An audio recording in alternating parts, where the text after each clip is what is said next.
नमस्कार, आप देख रहे हैं कशिश न्यूज और आपके साथ मैं हूं दीपक शर्मा। नेता प्रतिपक्ष तेजस्वी यादव लगातार विभिन्न मुद्दों को लेकर सरकार को घेरने में लगे हैं। इस बार तेजस्वी ने आयोग के गठन को लेकर तंज कसा है। तेजस्वी ने कहा कि जमाई आयोग के साथ जीजा आयोग और मेहरारू आयोग का गठन भी कर दिया जाए। उन्होंने पीएम मोदी के सीवान दौरे को लेकर भी निशाना साधा। साथ में जीजा आयोग भी बना दिया। जीजा आयोग कौन? चिराग पासवान जी के जीजा बने हैं, संतोष मांझी जी के जीजा बने हैं और एक सांसद जो है उनके पति बने हैं। तो जीजा आयोग का भी गठन करना चाहिए, मेहरारू आयोग का भी गठन कर देना चाहिए। कहाँ जो अधिकारी लोग अपने अपने धर्म पत्नियों को जो है एडजस्ट करने में लगे हुए हैं, प्रधानमंत्री जी को ये तो दिखता नहीं है। तो तेजस्वी ने आरोप लगाया और तंज कसा तो पलटवार भी हुआ। जेडीयू प्रवक्ता राजीव रंजन ने प्रेस कॉन्फ्रेंस में नेता का रिश्तेदार योग्य है तो उसे मिलने वाले अवसर से वंचित नहीं किया जा सकता। तेजस्वी बताएं उनको किस योग्यता के आधार पर डिप्टी सीएम बनाया गया। राबड़ी देवी को किस योग्यता के आधार पर सीएम बनाया गया, जबकि आरजेडी में कई योग्य लोग थे। प्रसाद जी ने पार्टी के तमाम बड़े नेताओं को दरकिनार करके तेजस्वी यादव ऐसे किस क्रांति के वाहक थे, ऐसा कौन सा उन्होंने आंदोलन किया था, ऐसे किस संघर्ष की पृष्ठभूमि से वो आए थे, या ऐसी क्या अद्भुत शैक्षणिक क्षमता उनकी थी कि वो बिहार को एक विजनरी लीडर उनके रूप में कोई देख रहा था। लेकिन ताजपोशी उनकी इसलिए हुई कि वो लालू जी के सुपुत्र थे। राबड़ी जी मुख्यमंत्री जिस समय बनी थी उस समय उस पार्टी में अनुभवी नेताओं की एक लंबी कतार थी, लेकिन मौका किनको मिला? राबड़ी जी को। ऐसी बंदिश नहीं है कि कोई योग्य व्यक्ति अगर है और किसी का रिश्तेदार है तो उसको वो अवसर नहीं मिलेगा।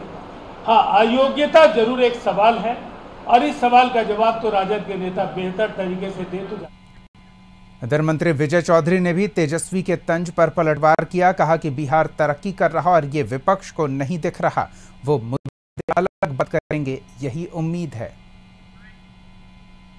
विश्व बैंक का जो ताजा रिपोर्ट आया है उसमें पूरी दुनिया में सबसे तेज गति से गरीबी रेखा से ऊपर लोग भारत के उठे और अपने देश में जो कुछ प्रदेश में सबसे तेजी से गरीबी रेखा से ऊपर लोग उठे हैं उसमें से अपना बिहार है। और ये बिहार सरकार की कल्याणकारी योजनाएं चल रही है गरीबों के हित में, ये उसके पक्ष का प्रमाण है।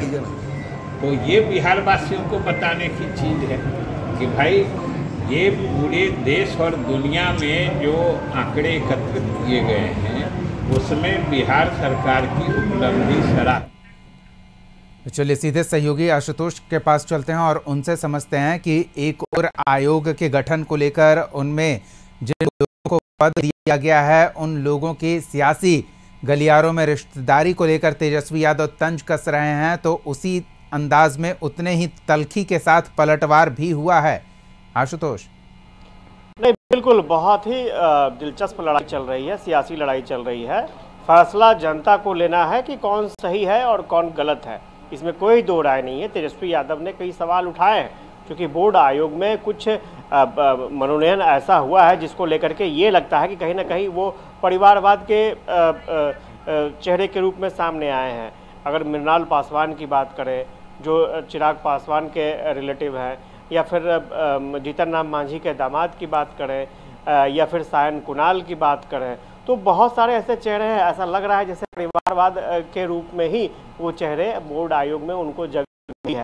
लेकिन सवाल ये भी सत्तारूढ़ दल के तरफ से उठाए जा रहे हैं कि फिर तेजस्वी यादव क्यों इस तरह के सवाल उठा रहे हैं, क्योंकि खुद आरजेडी में कई ऐसे चेहरे हैं जो परिवारवाद को प्रदर्शित करते हैं। और जेडीयू ने तो आज स्पष्ट तौर पर यह भी कह दिया कि तेजस्वी यादव को किस आधार पर उप मुख्यमंत्री बनाया गया या फिर राबड़ी देवी को किस आधार पर मुख्यमंत्री बनाया गया, ये तेजस्वी यादव को खुलासा करना चाहिए। जेडीयू की साफ ये दलील है पूरे मामले पर कि अगर कोई योग्य व्यक्ति है, वो अहर्ता रखता है उस पद के लिए, तो सिर्फ इस आधार पर उसकी योग्यता को खारिज नहीं किया जा सकता कि वो किसी नेता का रिलेटिव है या फिर किसी बड़ी शख्सियत का रिलेटिव है। उसकी योग्यता थी, वो पद उसको मिला है। तो स्वाभाविक तौर पर आरोप प्रत्यारोप का दौर बहुत गंभीर रूप से यहाँ पर चल रहा है और मुझे लगता है कि तेजस्वी यादव अभी इस मामले पर चुप नहीं रहने वाले हैं।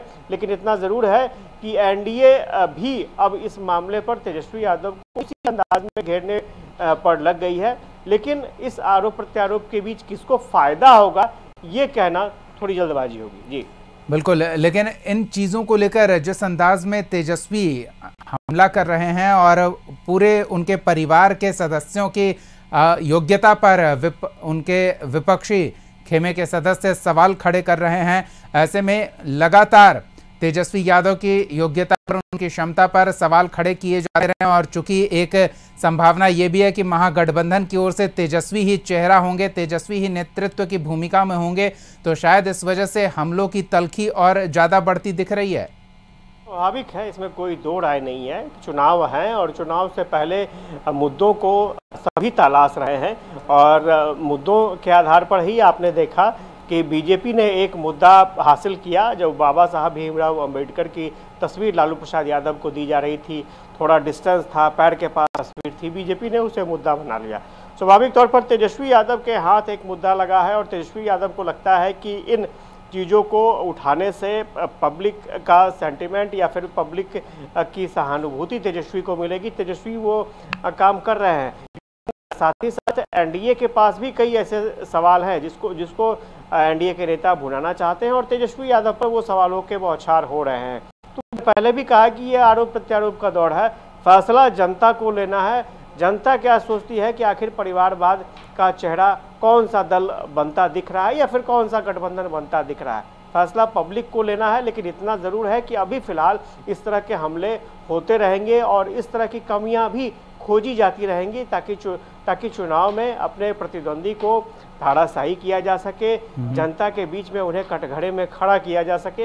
ये दौर अभी फिलहाल चलता रहेगा। लेकिन तेजस्वी पर जो पलटवार कर रहे हैं, अब उनसे भी सवाल पूछा जाएगा ना कि जिस आधार पर आप परिवारवाद को लेकर विपक्ष पर, महागठबंधन पर हमला बोलते हैं, आप भी परिवारवाद के पोषक नजर आते हैं, तो किस तरह से आप सवाल खड़े करेंगे? देखिए, ये सवाल कोई नया नहीं है। लालू परिवार पर ये आरोप बहुत पहले लगते रहे हैं और उसका जवाब साफ तौर पर होता है कि पब्लिक ने तेजस्वी को एक्सेप्ट किया है। 2020 का आप चुनाव देखेंगे, वहां पर भी तेजस्वी अकेले चुनाव प्रचार में गए थे और पब्लिक ने तेजस्वी को एक्सेप्ट किया और काफ़ी अच्छी सीटें आरजेडी जीत कर आई है। तो जब दलीलों की बात आती है तो यह स्पष्ट तौर पर, साफ तौर पर निकल कर आता है, आरजेडी पहले भी इन दलीलों का जवाब दे चुकी है कि अगर राबड़ी देवी को सीएम बनाया गया तो पब्लिक ने एक्सेप्ट किया राबड़ी देवी को, तेजस्वी यादव को पब्लिक ने एक्सेप्ट किया। तो स्वाभाविक तौर पर जब इधर का पक्ष आता है तो साफ तौर पर आरजेडी ये कहती है कि पब्लिक एक्सेप्ट कर रही है, क्योंकि पब्लिक ये चाहती है कि तेजस्वी यादव कहता रहे। तो यही वजह है कि तेजस्वी यादव लगातार आगे बढ़ रहे हैं। वहीं दूसरी तरफ स्वाभाविक तौर पर अब ये सवाल उठ रहे हैं कि क्या एनडीए में भी ये परिपाटी है, और ख़ासतौर से नीतीश कुमार लगातार परिवारवाद पर हमला भी बोलते रहे और यही वजह है कि ये मुद्दा अब डिबेट का इशू बन गया है, क्योंकि नीतीश कुमार लगातार परिवारवाद पर हमला बोलते रहे हैं। बीजेपी भी लगातार परिवारवाद को प्रश्रय नहीं देने की बात कहती रही है।